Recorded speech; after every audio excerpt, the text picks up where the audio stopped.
What's happening, everybody? It has been a minute since I've recorded in this space. This is my old studio. I haven't been here in forever, and it's nice to be back. So today I want to talk about one of my favorite cameras. It's a camera that came out in 2018. I picked it up about a year ago after selling off a couple of other Fuji cameras that I wasn't really using anymore. One of them was my old X100, and what was the other one? X-H1 maybe? I can't remember. It was one of the cameras I've made a video on here about, but I just wasn't using them, so it was time to send them to a new home.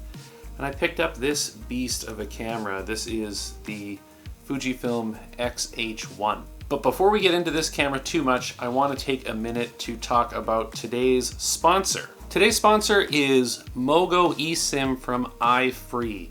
Now, I don't know about you, but when I travel, I absolutely loathe trying to get a SIM card when I get off the plane. I gotta find a kiosk at the airport, which is usually really overpriced, or just use Wi-Fi until I can get into the city where I'm going and try to get a SIM card there. Again, pain in the butt. So I was incredibly happy when Mogo eSIM by iFree reached out to me a little while ago and asked if I wanted to do a partnership, and I said absolutely.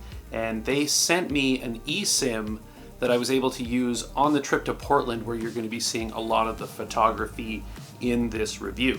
If you don't know what an eSIM is, it's basically an electronic version of the SIM card that you get when you get a cell phone from your carrier that has all of your information on it, your phone number, the data plan. It's basically your connection to your service provider. An eSIM is just an electronic version of that. You don't have a physical card. And what that means is, depending on the phone you have, you don't have to remove your physical SIM card to add a SIM card to it if you want to use a different SIM card for travel. My personal view is I hate using my carrier's roam feature, whatever your carrier calls it, when you pay a fee per day to use your own data plan in another country. It sounds like a great deal, but depending on the time of the month that I go, maybe I'm 70% through my data already, so I know I'm going to be using a lot of data when I travel, and that's just going to make me hesitant to want to use that data, so I'm probably going to go over my data, and then I'm also paying daily to use data that I've already paid for. I don't like it. So that's why I'm a big proponent of travel SIM cards, and an eSIM just makes that even easier. The Mogo eSIM is super simple. There's an app involved. There's 24/7 customer support if you have any issues with the app. I had no issues whatsoever once I got the eSIM working. When I was down in Portland, I had LTE speeds the entire time I was there. Mogo was kind enough to give me a 10 gig data plan that was good for, I think, 30 days. I don't know if that's available to the public. That's just what they gave me. But it was phenomenal, and I used half of that in 4 days, just constantly sharing stuff from Portland, photos, videos, social posts, messages back home, video calls. Shout out to Mogo eSIM by iFree. If you're traveling and you want a hassle-free way to use data in another country, definitely check them out. All right, so the Fujifilm X-H1, this camera came out in early 2018, so it's 5.5 years old at this point, which in terms of cameras these days, I feel like the last 5 years, there's sort of this bell curve of tech specs that when mirrorless cameras came out and they were trying to catch up with DSLRs in terms of autofocus and whatever, resolution, speed of operation, they were on a trajectory that was really steep, and they've sort of leveled off since then. And the spec bumps have mainly been incremental since about 2018. So if I look at a camera like this, it shoots a 4K log format in 200 megabits per second if you're shooting video. It shoots 11 frames per second mechanical shutter.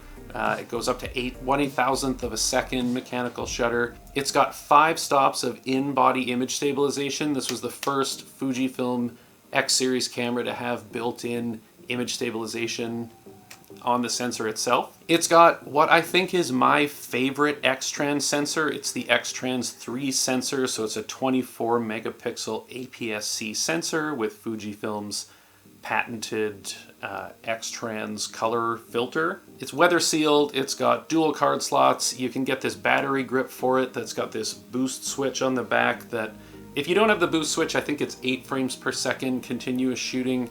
With the boost on and the grip, it's 11 frames. I love the grip, but it makes this camera kind of gigantic for what it is. It's weather sealed and it's got great ergonomics. This was sort of the first Fuji camera to get away from the ultra retro styling. Like, it's still got it like in the top plate here, very much like an X-T1, but then you move to this side of it, you know, you've got your traditional Fujifilm dials here, but then over here, I don't have a battery in it, I should probably do that, but you've got this LCD display that when you turn it on, it's actually negative and you can switch it to positive.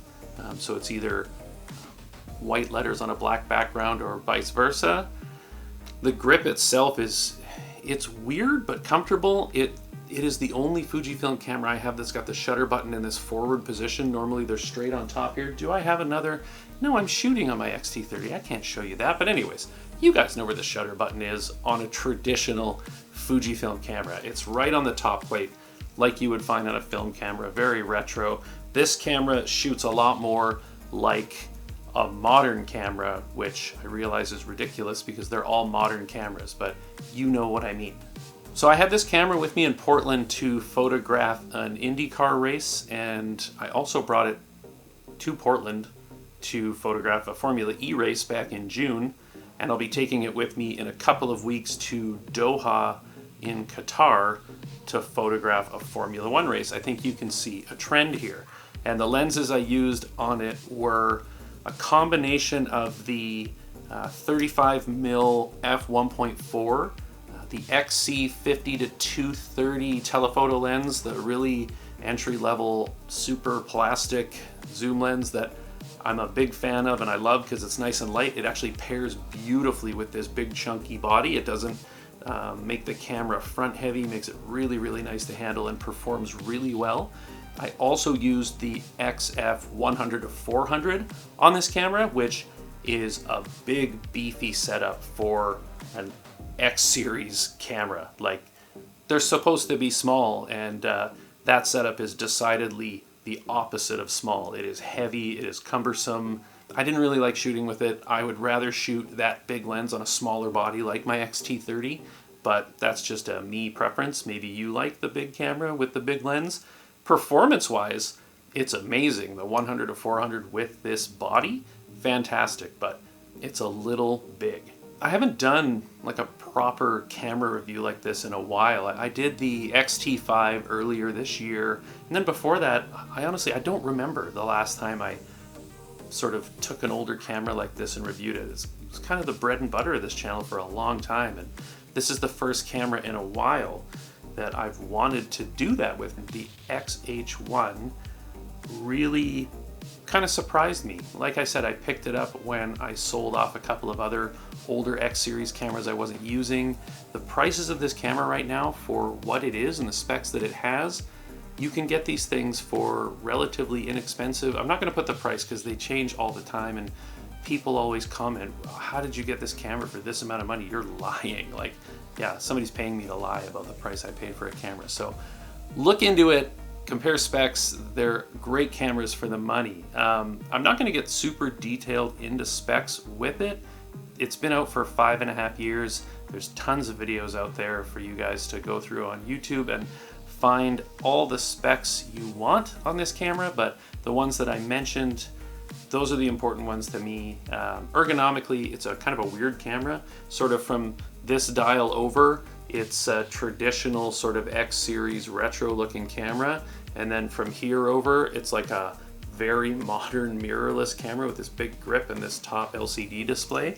So it's a bit of a conundrum, this camera, but in actual use, it's very, very cool and very easy to use. And the controls, you can either shoot it like you would an X series camera. You know, you got your shutter speed dial, your ISO dial, you've got aperture rings on most of your lenses, or you can use the control dials on the front and the back of the grip and the LCD display like you would a more modern styled camera from another camera manufacturer. So it's kind of the best of both worlds.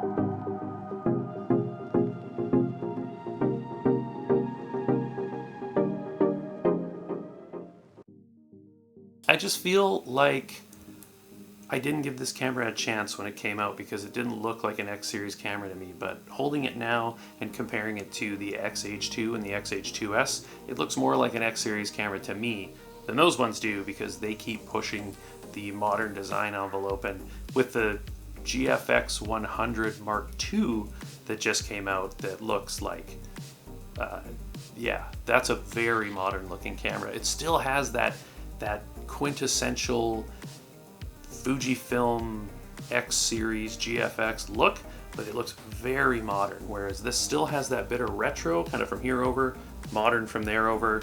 It's a weird combo, but in use it works great because you can shoot it like a Fuji camera with dials and switches like you would an old school camera, ISO, shutter speed, aperture, or you can use it with your control dials here and your LCD display. I feel like I'm repeating myself here because I have this recording so many times by either not having my mic plugged in or not noticing the tally light go out while I'm recording.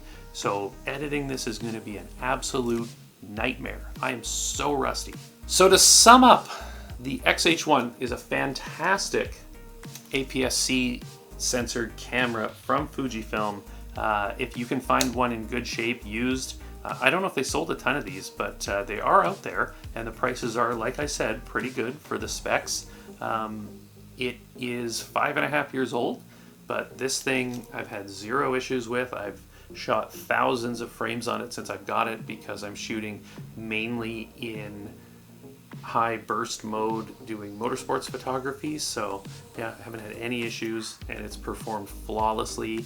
I can't wait to head to Qatar in a couple of weeks to shoot Formula One, and I hope you guys will be there. If you're interested in watching that, I'm actually going to be doing a video comparing going to an F1 race to going to an IndyCar race, like the level of access you get, the photography opportunities, travel to and from the track, all of that sort of stuff, the costs involved. It's quite interesting actually. So if you want to watch that, hit the subscribe button.